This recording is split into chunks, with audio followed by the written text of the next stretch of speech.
या फॅमटूरच्या माध्यमातून आपण सगळेजण या ठिकाणी उपस्थित आहात। वर्षभरानंतर ही सगळी मांदियाळी पुन्हा एकदा या ठिकाणी जमलेली आहे। मला असं वाटतं की या सगळ्या अनुषंगाने नितीन दादांची प्रचंड आठवण आपल्या सगळ्यांना आहेच। कार्यक्रमाची सुरुवात छानपैकी आपण सांस्कृतिक कार्यक्रमाने केलेली आहे। मी सर्व मान्यवरांना विनंती करतो की आपण दीप प्रज्वलन करून आजच्या या फॅमटूरचं या ठिकाणी उद्घाटन करावं।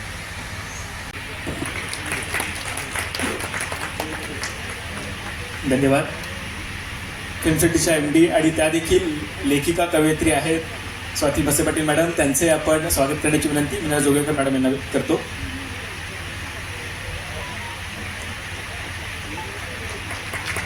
मनापासून स्वागत। सहव्यवस्थापकीय संचालक प्रशांत साजनेकर सर, त्यांना देखील लेखनाची आवड आहे आणि संत साहित्याचा विशेष त्यांचा अभ्यास आहे। सहव्यवस्थापकीय संचालक प्रशांत साजनेकर सर आणि NDचे व्यवस्थापन पाहणारे भाईकाका या ठिकाणी श्रीकांत देसाई सर आहेत, त्यांचंही स्वागत करण्याची विनंती निंबाळकर सर यांना करतो।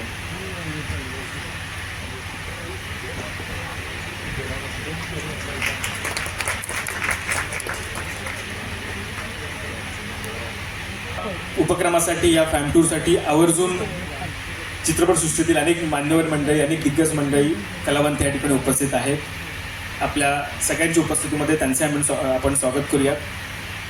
राष्ट्रीय पुरस्कार विजेता निर्माते आहेत अमृता राव, त्यांना विनंती करतो ताईंना की आपण व्यासपीठावरती यायचं आहे।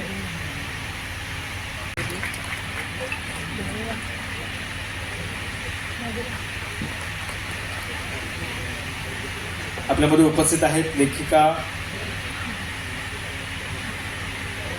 पुत्रांचं नाव घेण्याचं सुरुवातीलाच मला भाग्य लाभलं, पण ते थोडंसं दुर्दैवी आहे कारण दोघंही आपल्यात आता नाहीत, पण तरीसुद्धा आपल्या सगळ्यांना त्यांचा अभिमान आहे हे सुरुवातीलाच मी नमूद करते। व्यासपीठावर उपस्थित सांस्कृतिक कार्य विभागाचे सचिव doctor Kiran Kulkarni sir, film सिटीच्या व्यवस्थापकीय संचालक स्वाती मसे मॅडम, सहव्यवस्थापकीय संचालक साजनेकर साहेब आणि आपल्या सगळ्यांचेच भाई काका आणि उपस्थित सर्व निर्माते, दिग्दर्शक, अभिनेते, गायक, प्रसारमाध्यमांचे प्रतिनिधी आणि सर्व मान्यवर मंडळी, आज या क्षणी खरं तर मला भावनिक व्हायला झालं आहे कारण नितीन देसाईंचा आणि माझा वैयक्तिक ऋणानुबंध होता आणि तो मी सरकारी अधिकारी असल्यामुळे नव्हता केवळ, तर त्यांची मी फॅन होते कारण त्यांचे भव्य सेट्स आपण अनेक सिरियल्समधून, चित्रपटांमधून बघितले होते। चाणक्य सिरियल जेव्हा यायचे तेव्हा मी जस्ट कॉलेजमध्ये वगैरे होते आणि ते सुंदर भव्य सेट्स हे तेव्हाच एक हृदयात घर करून गेले होते। त्यानंतर मग शासकीय नोकरीत आल्यावर आणि त्याच्यापूर्वी दूरदर्शनला असताना अधूनमधून त्यांच्याशी संपर्क यायचा। आम्ही 9:30च्या बातम्यांमध्ये वगैरे त्यांची मुलाखत 1-2 वेळा घेतलेली होती आणि शासकीय नोकरीत आल्यावर सांस्कृतिक कार्य विभागात मॅडम त्यावेळेस सहसचिव होत्या आणि राज्याचा सुवर्ण महोत्सव 2010 साली ज्यावेळेस साजरा केला त्यावेळेस नितीनदादांनी इथे जशी इथे आता आपण म्हणतो की आधुनिक विश्वकर्मा आणि त्यांनी एक प्रतिसृष्टी इथे निर्माण केली, त्याप्रमाणे गिरगाव चौपाटीवर संपूर्ण महाराष्ट्राचं वैभव निर्माण केलं होतं आणि अगदी राष्ट्रपतींपासून सगळे मुख्यमंत्री, सगळे महाराष्ट्र भूषण त्या ठिकाणी आले होते। भव्य अशा मंचावर हत्ती, घोडे आणि शिवराज्याभिषेक हे सगळं त्यावेळेस साकारलं होतं। त्यानंतर मग गेटवे ऑफ इंडियाला चित्रपट पुरस्कार सोहळा भव्य अशा प्रमाणात दादांनी आयोजित केला होता आणि मराठी माणसाला ही भव्यता काय आहे हे त्यावेळेस अनुभवायला मिळालं होतं प्रत्यक्ष। सामान्य माणसाला सुद्धा तिथे प्रवेश होता। गिरगाव चौपाटीला मला वाटतं 10,000 लोक उपस्थित होते। नंतर त्याचं थेट प्रसारणसुद्धा चॅनलवर केलं होतं आणि त्या माध्यमातून घरोघरी ते पोहोचलं होतं आणि म्हणजे नितीनदादा हे आपल्या संपूर्ण देशाचेच नाही तर जगभरातल्या मोजक्या नामवंत कला दिग्दर्शकांपैकी एक होते असं मी या ठिकाणी आवर्जून सांगू इच्छिते कारण जे आपल्याला आपण इमॅजिनसुद्धा करत नाही ते प्रत्यक्षात त्यांनी त्यांच्या सेट्समधून आणलं होतं।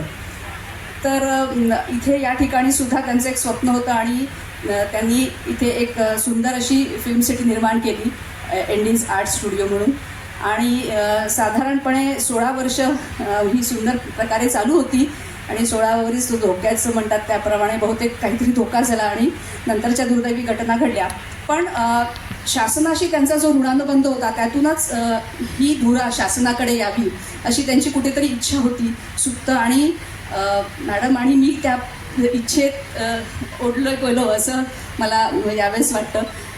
पण आमचे सचिव डॉक्टर किरण कुलकर्णी हे या क्षेत्रातले डायरेक्टली जरी रिलेटेड नसले तरी जसं पंकजनी सांगितलं की ते स्वतः लेखक आहे, उत्तम ते विचक्षण वाचक म्हणतो तसे, आणि चित्रपट आणि कलाक्षेत्राचे असे साक्षेपी आणि मौलिक असं त्यांचं सगळं त्याच्यावरचं भाष्य असतं. तर असे आम्हाला सेक्रेटरीसुद्धा लाभले आहेत. मॅडम तर फिल्म सिटीला त्यांनी आता ज्या प्रकारे गेल्या दीड वर्षात नवनवीन उपक्रम सुरू केले आहेत, त्याच भावनेतून आता या एनडीची जबाबदारी फिल्म सिटीकडे आलेली आहे. छोटासा त्यांनी भाग मला पण त्याच्यात करून घेतला आहे. आणि आता इथून पुढे एनडीच्या स्टुडिओत आणि या सगळ्या परिसरात शासनाच्या माध्यमातून वेगवेगळ्या प्रकारच्या ॲक्टिव्हिटीज आणि उपक्रम आपण सुरू करणार आहोत. आणि पुन्हा एकदा हा सगळा परिसर कलाकारांनी गजबजून जाईल अशी आम्हाला या निमित्ताने आशा वाटते.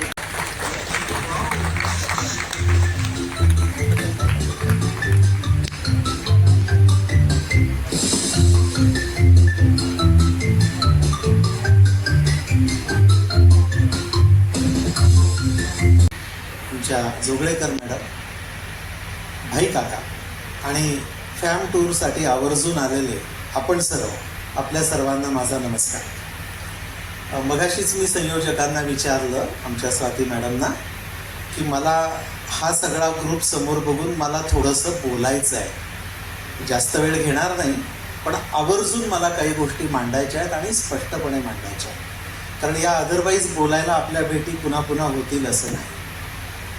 सुरुवातीला सांस्कृतिक कार्यक्रम झाला, खूपच सुंदर होता. आता फिल्म्स हा जो विषय घेऊन हे सगळं जग उभं आहे, हा पण आपल्या संस्कृतीचा एक महत्त्वाचा भाग झालेला आहे. आणि एनडी स्टुडिओ आता फिल्म सिटीच्या ताब्यात आल्यानंतर एका जिद्दीनं आम्ही सगळे उभे राहतो आहोत.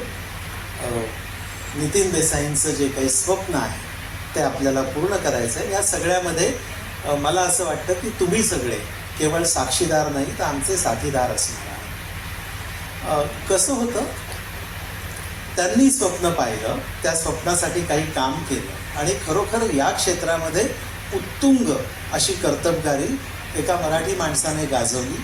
हे साम्राज्य उभं केलं.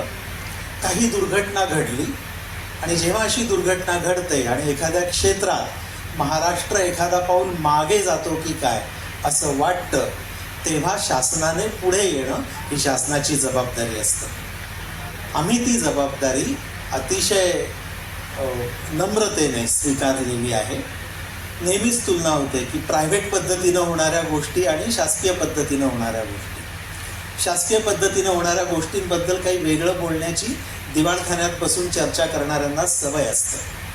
मला असं वाटतं की आपण सगळ्यांनी जागरूक मराठी नागरिक म्हणून या सगळ्याच्या पलीकडे जाऊन हे जे एक आव्हान आम्ही स्वीकारलेलं आहे, आमच्या बरोबर राहा, आम्हाला सूचना द्या, आपण बदल करू, आपण सर्वाधिक चांगलं कसं करता येईल ते करू. आपल्या साथीनंच ते शक्य होऊ शकेल. अन्यथा अनेक सरकारी उपक्रम हे कल्पकतेअभावी कसे कोमेजून गेले अशी पण उदाहरणं आपण पाहिली. आणि काही सरकारी उपक्रम कल्पकता वापरल्याने कसे पुढे गेले हे पण आपण पाहिलेलं आहे.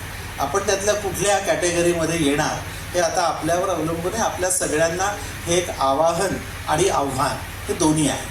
मला असं वाटतं की आपण नक्कीच पुढे जाऊन हे करून दाखवू.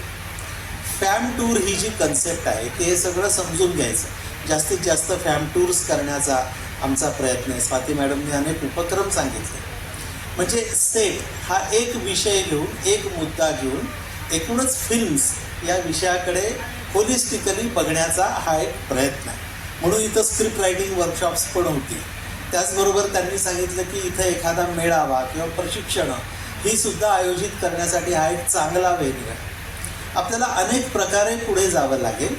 खरं म्हणजे AIच्या जगामध्ये आणि ज्याचा वापर आता खूप वाढणार आहे, तिथे सेट्स या पद्धतीनं फिल्म करणं, त्यातली सर्जनशीलता दाखवणं, कल्पकता दाखवणं आणि त्या बळावरती ती फिल्म मोठी होणं हे एक आव्हानच आहे. पण मला असं वाटतं की ओरिजिनॅलिटी ही आपली ताकद आहे. सेट्समध्ये जी ओरिजिनॅलिटी असते ती AIमध्ये नसते. शेवटी ते कृत्रिम आहे.